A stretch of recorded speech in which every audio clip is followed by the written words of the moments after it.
All right, welcome to In Transit for this Thursday, and it is our pleasure to welcome back John Gradek onto the program, lecturer in McGill University's Global Aviation Leadership Program. John, welcome back. Hi, Elias. How are you? I'm doing well, and when I think of global aviation leadership, I really, in a story that's ripped from the headlines today, you got to think about Boeing here. So, John, thanks for coming on.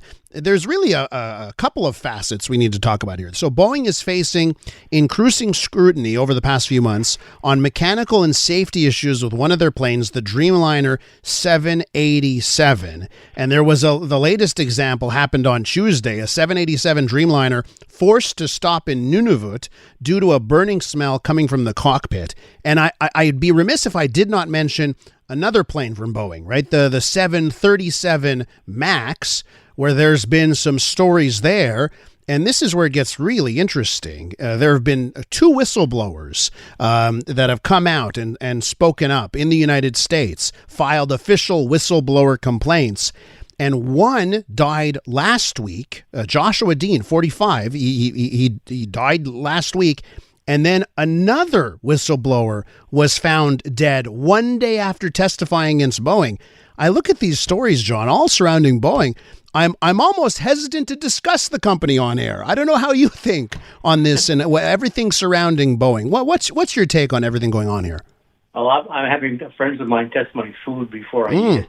So it's one of those, if they keel over, I know something's going on. Yeah, well, yeah. I mean, it's but like, and I just want to point this out, like and I've done it as well. The jokes are there to be had because the timing is so suspicious with a whistleblower against a very big and powerful corporation. But it is almost movie like. It's a Hollywood script almost in this. So let's get your perspective. Yeah, I think that what we're seeing happen with Boeing, and this is a tempest that's been brewing for decades. It's not something that happened overnight. I think that the Boeing product, the Boeing reputation, the Boeing culture has been changing since about 1997, 1998. So it's about 20 years in the making, and to 30, practically 25 years in the making. And it really is a change of focus of what these guys are running the company really wanted the company to focus on, which is productivity, efficiency, cost control, and really put engineering, safety, quality on the back burner. And the objective is to get airplanes off the line.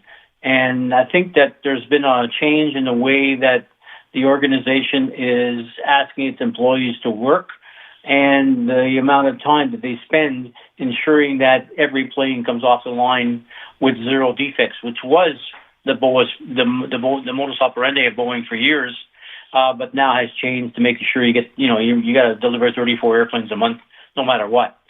So there's a change in attitude, and I think that loss of engineering quality and safety is apparent in the way that airplanes are coming off the line now at Boeing. We're having airplanes that have bugs in them come right off, at the moment of delivery. We have stuff that's basically not completed, stuff that's not being inspected. This latest 787 story is quite disconcerting, and then as much as the noise is that employees are falsely signing off records of inspections being done on the airplane, that the inspections are never done, but the certificate says it has been done. Mm-hmm. So that to me is fraud. That to me is pretty close to being criminal. And I think that's where, everybody's saying, wait a second, this has gone way too far, and then something's got to change. So, John, here's the thing, right? If you're making blenders, and maybe that's not the greatest example, but you're making a household product and it's shoddy and maybe you're not following all the security things, it's not the life and death of 300 people falling out of the sky, right? So, to me, if you're Boeing, you can't play around with this. These are obviously on the 737, right? They had two incidents, right? 346 people lost their lives, right?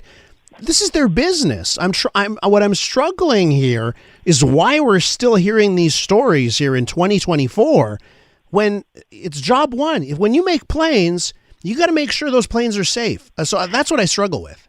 Yeah, I think, and I think that why is it still going on 5 years after the Maxes crashed in Africa and in Asia? Why are we still hearing stories about quality and defects and stuff being released that's incomplete and unsafe?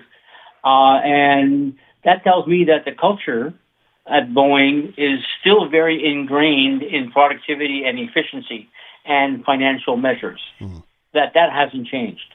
That even though they've thrown, they being, just for argument's sake, the board of directors have thrown a few people under the bus, including the president of Boeing. Uh-huh. It's not enough. You've got to change the way in which you, in fact, build airplanes. You've got to go back to the way that, job one is engineering. Job one is quality. Job one is zero defects. No questions asked. That airplane comes off the production line into the customer's hands perfect. And right now, that is not the case. And until we have a significant, and I mean significant change both in the board of directors and the executive management team at Boeing Commercial Aircraft, things are not going to change. John, you can see what plane you're going to be flying on. When you book a flight, right, you can check ahead and see if you're going to be on an Airbus or a Boeing or whatever aircraft you're going to be on, right? Yep. And I have seen stories from people that are no longer going on a Boeing plane. Now, I look at that and I think of it two ways. Obviously, all the stories of the last little while, those are scary. But then I think, well, if there's any plane that is more scrutinized on Earth right now, it's the Boeing, right? They must be under such scrutiny that maybe they're the safest planes right now. How do you look at, are you thinking twice before heading on a Boeing plane? No, I'm not. I think that, there's a number, it's called risk management in aviation. The manufacturer is, of course, step one, but the airlines, the repair shops, are basically what I call different layers of risk management in the process. So, you get a carrier like Ryanair who's getting Boeing airplanes, and they're saying not one of those new Boeing airplanes is going in the air until they go through 48 hours of intensive testing and review by Ryanair. Mm-hmm. So that airplane is not ready to fly until Ryanair signs off on the airplane. So, and that's been the case with all of the carriers, with Air Canada, with WestJet, with United Airlines. We hear stories about airplanes having issues here and there, and the Iqaluit airplane that you talked about with Air France, mm-hmm. The wheel sets falling off airplanes. Those happen every day. That's typical maintenance of a mechanical device, mm-hmm. and things break. But is it structural? Is it engineering? No. And I think that, to me, it really is, the layers of what I call Swiss cheese to kind of protect the industry.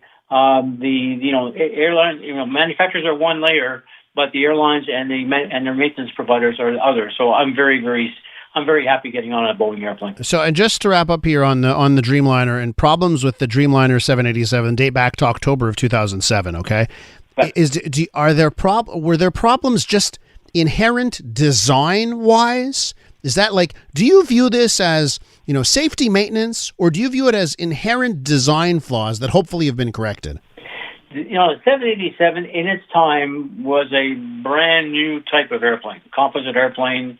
Long range, quiet engines, less fuel consumption. So it was what I would call bleeding edge airplane. And then now it's run of the mill. And so, when you launch these new types of airplanes, you're going to have a break-in period, which hopefully you've completed before you start selling these airplanes commercially. So my view is that the Dreamliner it's getting old. It's 20 years, pretty close to 20 years old. And it needs some TLC. Mm. It needs some tender, loving care in terms of maintenance and operating capability. So you can't just, turn the key and run this airplane for 20 years and not expect to have some mechanical issues with it. And I think that's what we're seeing. John, got to leave it there. Always a pleasure. Thanks for your insight and analysis of this one. All right, Alex. Have a great day. John Gradek, lecturer in McGill University's Global Aviation Leadership Program.